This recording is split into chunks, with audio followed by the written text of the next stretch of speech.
it's one of those for me where I don't think we create chances good enough to score goals, and that is what we're showing. Derby County face Sunderland on Tuesday night at Pride Park Stadium, a game which I believe is going to be absolutely massive for the future of this football club.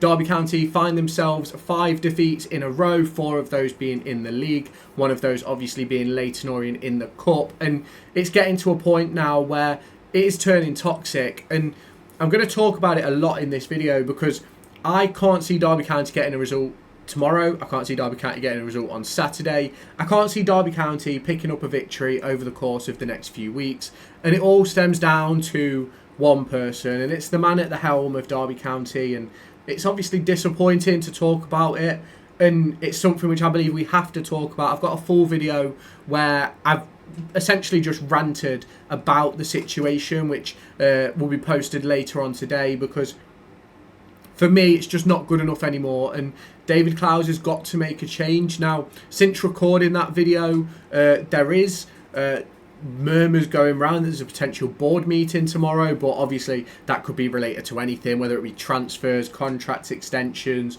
could be related to all sorts. And if we go back to the summer and listen to what David Clowes had to say, he was very for giving Paul Warne a contract extension. Now, obviously, Derby County face Sunderland, and a contract extension to Paul Warne, I don't think would improve morale around the squad, around the fan base.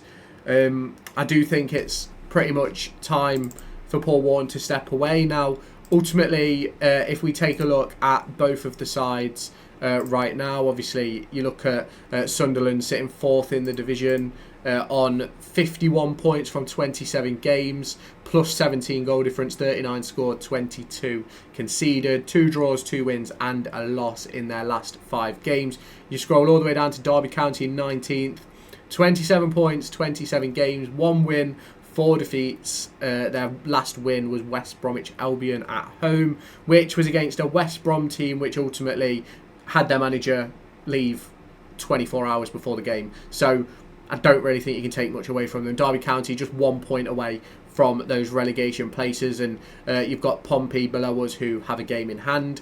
Obviously, our goal difference is better than those around us, and it could be an extra point come the end of the season, but it's difficult to really look at this and see where Derby County are really going to pick up 3 points. Now, if we talk about the injury list for both sides, Sunderland have a ton of injuries. Alan Brown, Chris Mepham, Ian Pervader, all picking up injuries, as well as a few others as well. You then go on to Derby County, David Ozo, still not quite back yet. Nat Phillips and Ryan Niambi also out injured too.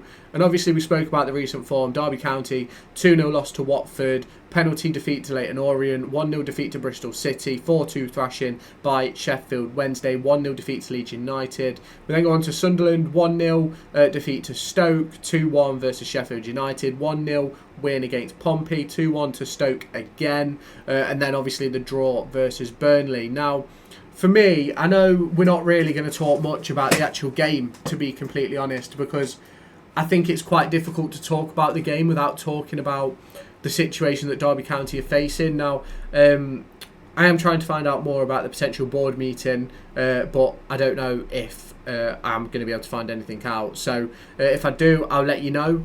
But for Derby County, we're in a situation where we're up shit creek without a paddle, and we're facing relegation quicker than people understand. And it's really, really frustrating talking to people about the situation we're in, because we are underperforming.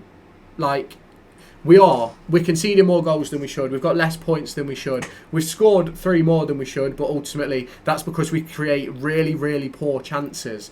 And for Derby County to be able to get a result at Sunderland have got to be miles off it. Now, I mean miles off it, because Sunderland are a very, very good team. They've got some really good players in their squad, and we all know the quality they have. If we go to the last 5 matches, Derby County found them 22nd in the division.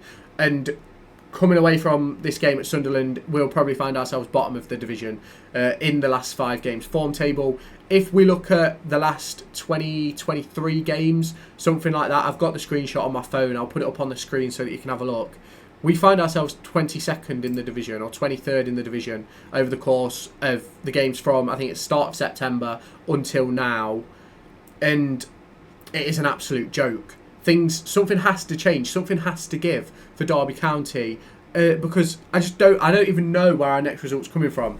We look at the fixture list, and we look at, obviously you've got Sunderland, Cardiff, Sheffield United, Norwich, Oxford, QPR, Millwall. That's our games until the 22nd of Feb. Can't see us getting anything against Sunderland. Not really sure about Cardiff, in complete honesty. Should have beat them 2 or 3-0 earlier in the season. We're not that same team. Sheffield United, another tough test, but at home, potentially a chance. Norwich City away, again, a team we should have picked up a point against at home, but ultimately refereeing decisions pulled us out of that one. Oxford United, 7 games unbeaten in the league since Gary Rowett took over. I can't see us getting anything from that one, if I'm completely honest. And I think Gary Rowett is absolutely going to love it, facing up against us in that one. QPR, another difficult test on the road. And then Millwall. Anything on the road, I can't see us getting a thing. And it is a bit of a joke, yes. Obviously, we can talk about Jorgen Slaverson until the day is done. We can speak about him as much as we want. He doesn't change anything. Yes, we might put a few more chances away. Maybe. There's no guarantees.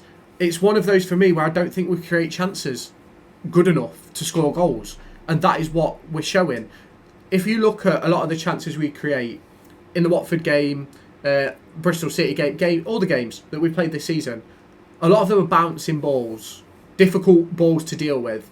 And yes, they're in excellent positions, potentially. Not all of them, obviously, but some of them.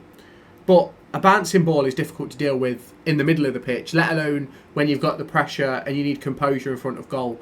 Yes, a Lionel Messi would probably finish the chance. Fucking Yates or Mendes-Lang missed at the weekend. Ronaldo would probably finish him. Harry Kane would probably finish him. We don't have those players. And for me, Salvesen is not that player. He's not a Harry Kane. He's not a Cristiano Ronaldo. Otherwise, he wouldn't be 28 years old playing for Derby County. And these are things which Derby County fans have to discuss and have to talk about, because we are in real shit.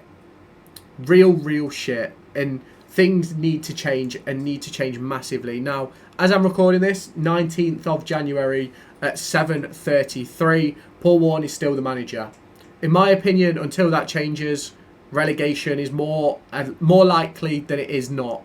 And that's my opinion. I put a 70-30 on Derby County getting relegated this season right now, because I can't see Paul Warne turning this around. People are going to talk about Nyambe, Ozo, Cashin, all being back fit. Cashin was only out for 4 or 5 games. Nyambe, yes, he's been out since Millwall, which was, when was that? Back in November, maybe?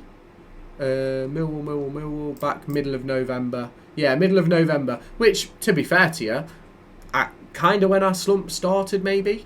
But ultimately, we lost 3 in a row before we beat QPR at home, then 3 draws in a row, then a defeat, victory versus Coventry. So, in my opinion, you can't put all your hopes on Nyambe coming back in, Cashin coming back in, Ozo coming back in, and the team suddenly becoming this uniquely brilliant team under Paul Warne. I think the problem is Paul Warne. I think the problem is the style, the tactics, the situation that we're in.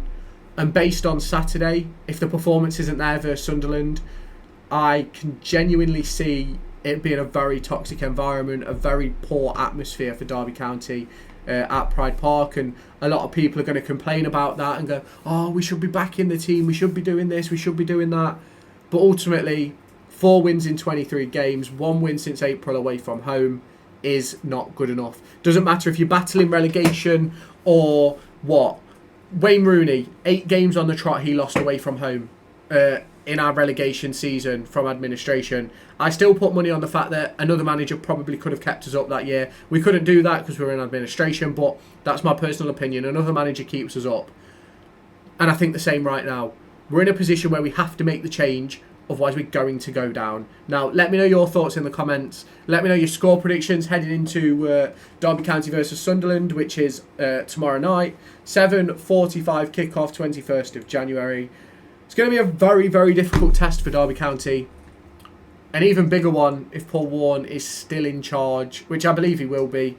If he was going to go, I think he would have gone by now, given that it's 7:30 on Sunday. That's my personal opinion. But obviously, if he does go, it'll happen at some point today as you're watching this video on the Monday. But let's see what happens. Let's see what changes can be made. James Collins looks like he's heading out to Lincoln City. Someone I spoke about yesterday in a video. Let's see what's going to happen. Massive, I don't know. I've got no idea right now. And that's just the way it is. There'll probably be a more ranty type video. Well, there is a ranty type video. I've already recorded it. Coming out later on today. Talking about why Derby County must remove Paul Warne from his position as manager.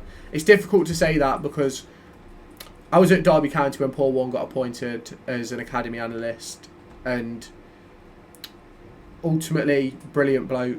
Everyone at Derby County that I met and dealt with was absolutely amazing. I think Liam Rossignol had more of a connection with the analysis group.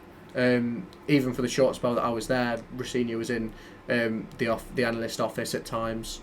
But it's going to be interesting. There's a lot to do for Derby County, whether that be transfers, games, managerial change. What's going to happen? What is going to happen? I don't know. Well, I'll catch you later on today. Let me know what you think. It's a bit of a rant, this one, less of a preview, and I'm sorry about that, but there's not really much to talk about when it comes to the football. We're just not very good. I'll see you later.